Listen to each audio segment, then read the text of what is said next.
हे भगवान शिव, सच्चे दिल से जो भी इस वीडियो को लाइक करें उसकी तमाम परेशानी गरीबी दूर कर देना है। शिव, हम सब आपकी ही संतान हैं, हमसे कोई भूल हो जाए तो क्षमा करना लायक जरूर करें। सावन के सोमवार है और यह व्रत काफी महत्वपूर्ण होता है। चाहे कुमारी लड़कियां हो, सुहागन हो, पुरुष हो, लड़के हो, सभी अपना मनचाहा साथी पाने के लिए भोले बाबा से प्रार्थना करते हैं। जो आध्यात्मिक अवसर खोजते हैं उनके लिए सर्वश्रेष्ठ मौका है और सभी जो सुहागन होती है वह अपने पति की दीर्घ आयु के लिए कामना करती है और सावन में शिवजी की कृपा हो जाए तो मनुष्य का भाग्य बदल जाता है, उसका कल्याण होना निश्चित होता है। लेकिन ऐसा भी कहा जाता है कि इस समय में अगर कुछ बातों का ध्यान न रखा जाए तो शिवजी अपने भक्तों से नाराज हो सकते हैं। साथ ही में यदि शिवलिंग पर किए एक चीज चढ़ा दी जाए तो हो सकता है परिवार का सर्वनाम। सावन का महीना है और 22 जुलाई से सावन शुरू हो रहा है और इसका समापन 19 अगस्त को होगा। भगवान शिव का सबसे प्रिय महीना है। आषाढ़ पूर्णिमा के बाद से प्रारंभ हो जाएगा और यह पूरा का पूरा महापर्व भगवान शिव और दिव्य स्त्री ऊर्जा मां पार्वती को समर्पित है। वैसे तो सावन का पूरा महीना ही बहुत खास होता है भगवान शिव की पूजा के लिए, लेकिन सावन का जो सोमवार होता है इसमें भगवान भोलेनाथ की कृपा पाने के लिए यह बहुत विशेष माना जाता है। इस माह में विशेष रूप से सावन का सोमवार व्रत हुआ, मंगलागौरी हुआ, नाग पंचमी, गुरु पूर्णिमा, पुत्रदय एकादशी, पवित्र एकादशी, हरियाली अमावस्या और सावन शिवरात्रि जैसे महत्वपूर्ण त्योहार आते हैं। इस साल सावन का महीना 29 दिनों का होगा और सावन सोमवार की शुरुआत 5 शुभ योग में हो रही है, यानी सावन का जो सोमवार है उसी दिन से पहला जो सावन है वह सोमवार से ही शुरुआत हो रहा है और इतने सारे शुभ योग बन रहे हैं। प्रीति योग बन रहा है, आयुष्मान योग बन रहा है, नवम पंचम योग बन रहा है, शश आज योग, सभी एक तरह से राजयोग है जो आपके जीवन में बहुत सारी धन संपत्ति का आगमन करेंगे। सर्वार्थ सिद्धि योग बन रहा है और 29 दिनों का सावन होने वाला है और कुछ खास राशियां हैं जिनको अपार लाभ की प्राप्ति होगी, यह मैं अगली वीडियो में बताऊंगा। सावन माह के कृष्ण पक्ष की प्रतिपदा तिथि 21 जुलाई रविवार दोपहर 3:46 से शुरू हो रही है और 22 जुलाई सोमवार दोपहर को 1:01 तक रहने वाली है।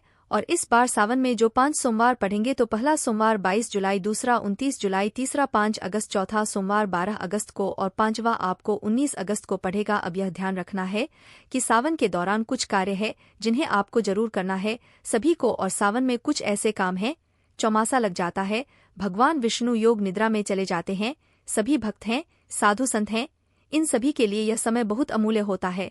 तो यह चौमासा जो है एक वैदिक यज्ञ के बराबर होता है। चौमासे में भगवान शिव पूरी धरती का, पृथ्वी का भार ग्रहण करके रखते हैं, इसलिए सावन मास के और यह चौमासा के जो प्रधान देवता होते हैं यह भोलेनाथ ही होते हैं। तो सभी को ध्यान रखना है कि कुछ ऐसा काम ना करें कि भोलेनाथ आपसे नाराज हो जाएं। सबसे पहले तो प्रतिदिन आपको शिवजी को 1 लोटा जल अर्पित करना चाहिए हर सुबह, और नहीं अगर रोज कर सकते तो कम से कम प्रत्येक सोमवार को अवश्य अभिषेक करें। इसी सावन मास में समुद्र मंथन भी किया गया था। समुद्र मंथन के बाद जो हलाहल विष निकला था उसे भगवान शंकर ने कंठ में समाहित कर लिया था और सृष्टि की रक्षा की थी और विषपान से महादेव का कंठ नील वर्ण हो गया था, इसीलिए इस समय भगवान का नाम नीलकंठ भी पड़ा था। विष के प्रभाव को कम करने के लिए सभी देवी देवताओं ने उन्हें जल अर्पित किया था, इसलिए इस माह में शिवलिंग पर जल चढ़ाने का खास महत्व होता है और इसीलिए हर जगह आप देखते हैं कांवड़ चढ़ती है, भोले बाबा को जल चढ़ाया जाता है। शिव पुराण में उल्लेख है कि भगवान शिव स्वयं ही जल है, इसलिए जल से उनका अभिषेक के रूप में आराधना करने से उत्तम फलों की प्राप्ति होती है।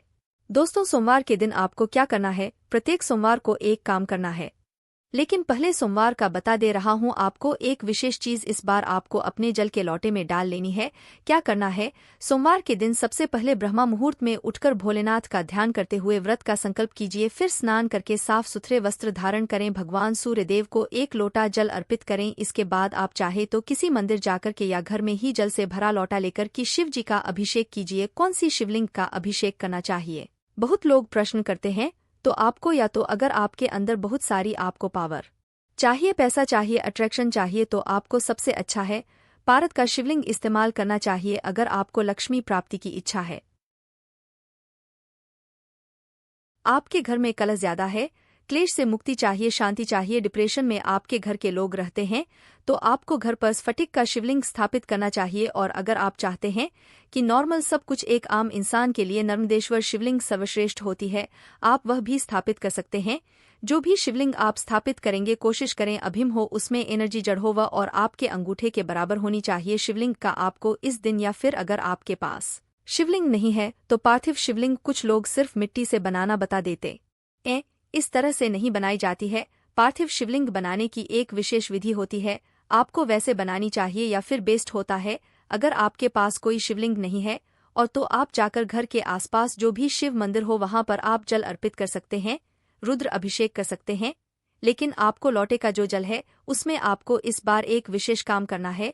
जो मुहूर्त है, 5 राजयोग बन रहे हैं, इन सबके नाम लेकर के आपको 5 बेलपत्र लेने हैं। कटे फटे बेलपत्र ना हो इस बात का आप ध्यान रखें, सुंदर बेलपत्र हो और नहीं तो चांदी के बेलपत्र आप यूज कर सकते हैं। छोटे अभिमंत्रित किए हुए चांदी के बेलपत्र होने चाहिए और इसके बाद आप बेलपत्र के ऊपर आप चंदन छिड़क लीजिए। छोटे बेलपत्र है तो सिर्फ चंदन छिड़क लीजिए, बड़े बेलपत्र है तो आप उस परे ओम नम शिवाय लिख सकते हैं और श्रीम लिख सकते हैं, राम राम लिख सकते हैं।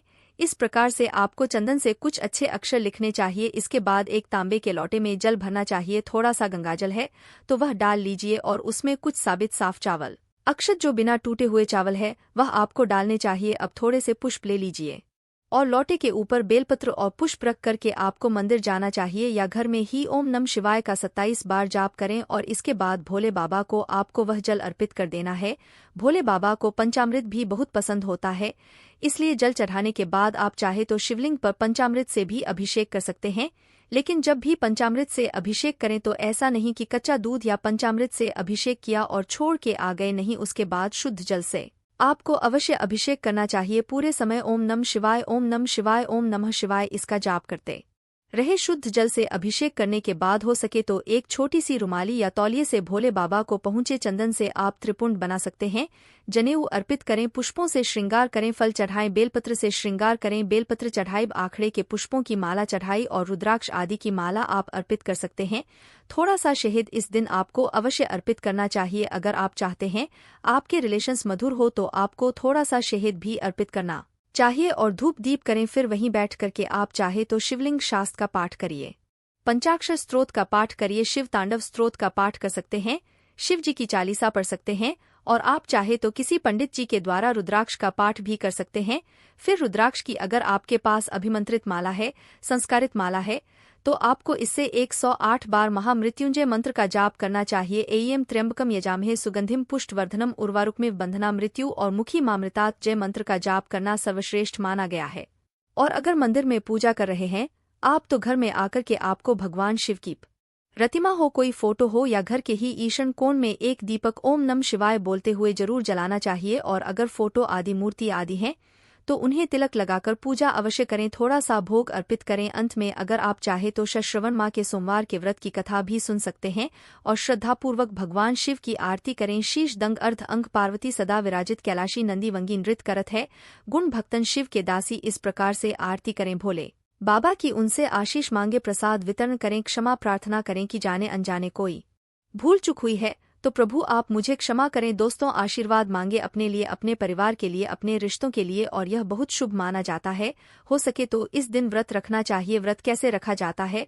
शिव जी का व्रत 3 प्रहर का रखा जाता है और संयम रखना चाहिए, हर प्रकार का संयम रखें। आत्मचिंतन का समय होता है, ध्यान का समय होता है तो ध्यान का अभ्यास करें। इस पवित्र अवधि जो सावन का महीना है, यह पवित्र अवधि अपने आत्मनिरीक्षण, आप जीवन में क्या कर रहे हैं, क्या करना चाहते हैं अपने आध्यात्मिक विकास की ओर आपको ध्यान देना चौमासा होता है।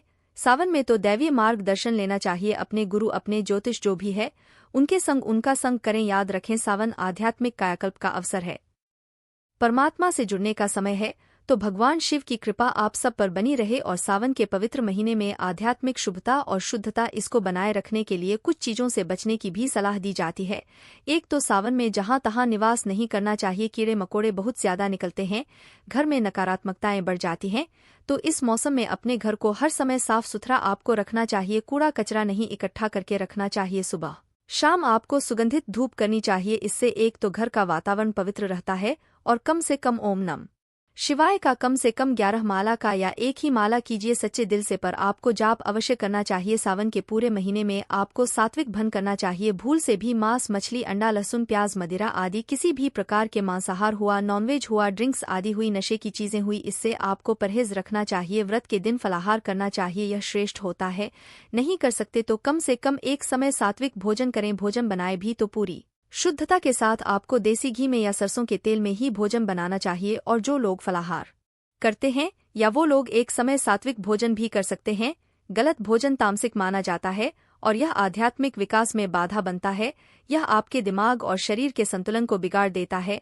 आपके स्वास्थ्य और आपके आध्यात्मिक कल्याण आज तक आपकी जितनी पदयात्रा हुई है वह सभी के फल को नष्ट कर देता है। पाचन तंत्र सावन के महीने में धीमी गति से काम करता है, इसलिए इस मौसम में विशेष रूप से खानपान अगर नहीं भी सही रखा गया तो आपकी सेहत खराब हो सकती है। इसलिए आपको ध्यान रखना चाहिए, नियमों का पूरी तरह से पालन करें। व्रत को अधूरा नहीं छोड़ना चाहिए। जैसे कुछ लोग 4 सोमवार व्रत का संकल्प लेते हैं लेकिन 2 करके छोड़ देते हैं। अगर आपको लगता है ये 4 सोमवार नहीं कर पाऊंगा, 2 ही कर पाऊंगा, तो मन में 2 का ही संकल्प लीजिए। बाद में आपकी इच्छा हो तो 4 सोमवार या 5 सोमवार का आप संकल्प ले सकते हैं, या फिर आपको संकल्प लेने की आवश्यकता ही नहीं है। आप मन में कर लीजिए कि मुझसे जितने हो पाएंगे मैं उतना करूंगा। यह सोचकर आपको आचरण को पवित्र करके किसी का भी दिल दुखाए बिना आपको व्रत को धारण करना चाहिए। आप देखेंगे यही सावन का महीना आपको कितना फलदायी होगा। किसी भी प्रकार के नकारात्मक विचार है, क्रोध है, हानि है, आप मंदिर आदि में जाएंगे। किसी के ऊपर बुरी नजर रखना, किसी के प्रति झूठे आकर्षण से बचना, शादीशुदा महिलाओं से बातचीत करना, छेड़खानी करना, पराई स्त्रियों से, पराये पुरुषों से संपर्क बनाना, यह सभी चीजें आपकी आध्यात्मिक या में बाधाएं पैदा करती हैं।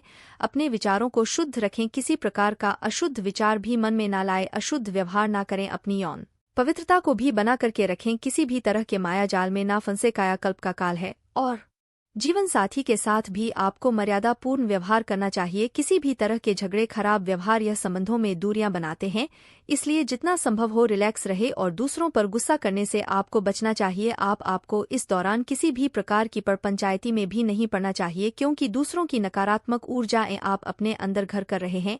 झूठ का सहारा लेकर के किसी भी काम को ना करें। भोले बाबा छोटी सी पूजा से प्रसन्न हो जाते हैं, लेकिन जो लोग झूठ का सहारा लेते जीवन में उनसे कभी भी भोले बाबा प्रसन्न नहीं होते हैं, ना ही वो उन्हें शुभ फल देते हैं।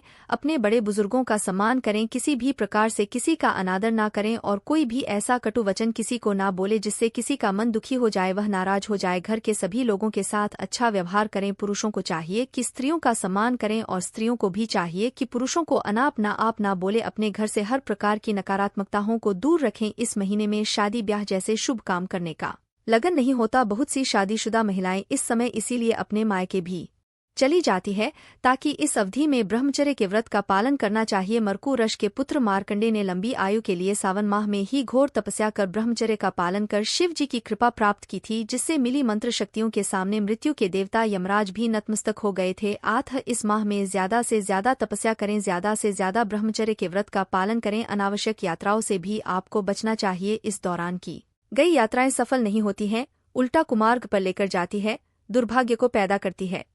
इसलिए कोशिश करना चाहिए कि श्रावण के महीने में आपको यात्रा कम से कम करें, और एक अवधि है जिसको आपको मर्यादापूर्ण तरीके से बिताना चाहिए। सावन में बाल भी नहीं काटने चाहिए, दाढ़ी मूंछ नहीं काटने चाहिए, नाखून नहीं काटना चाहिए। वैसे तो देखा जाए तो यह एक धार्मिक मान्यता है जिसका पालन वर्षों से किया जा रहा है, और किसी भी मान्यता की जब शुरुआत हुई तो उस समय जो चलता था उस समय के काल प्रसंग और स्थितियों को देखकर की जाती थी। तो साइंटिफिकली तो मुझे आज तक यह बात समझ नहीं आई, लेकिन कहा जाता है कि गुरु ग्रह थोड़े कमजोर हो जाते हैं, इसलिए नहीं करना चाहिए। बाकी पहले जमाने में मुझे लगता है कि पर्याप्त लाइट नहीं थी और प्रॉपर उपकरण भी नहीं थे दाढ़ी मूंछ बाल काटने के, तो इससे हो सकता है बाल कटवाने के समय चोट लग जाती होगी या घाव होने का खतरा होता होगा। तो यही वजह है कि हो सकता है इस श्रावण मास में बाल काटने, दाढ़ी मूंछ काटने में मनाही ही की गई हो। तो दोस्तों, जितना आपसे श्रद्धा शक्ति से हो सकता है उतना कीजिए। बाकी और अपडेटेड रहे, कनेक्टेड रहे। बेसिक इन्फॉर्मेशन है कि श्रावण माह कब से शुरू हो रहा है, कौन कौन से शुभ योग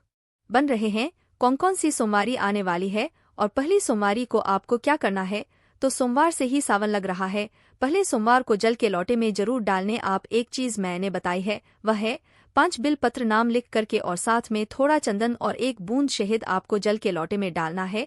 कमेंट्स में लिखें हर हर महादेव, ओम नमः शिवाय। लाइक जरूर करें। धन्यवाद।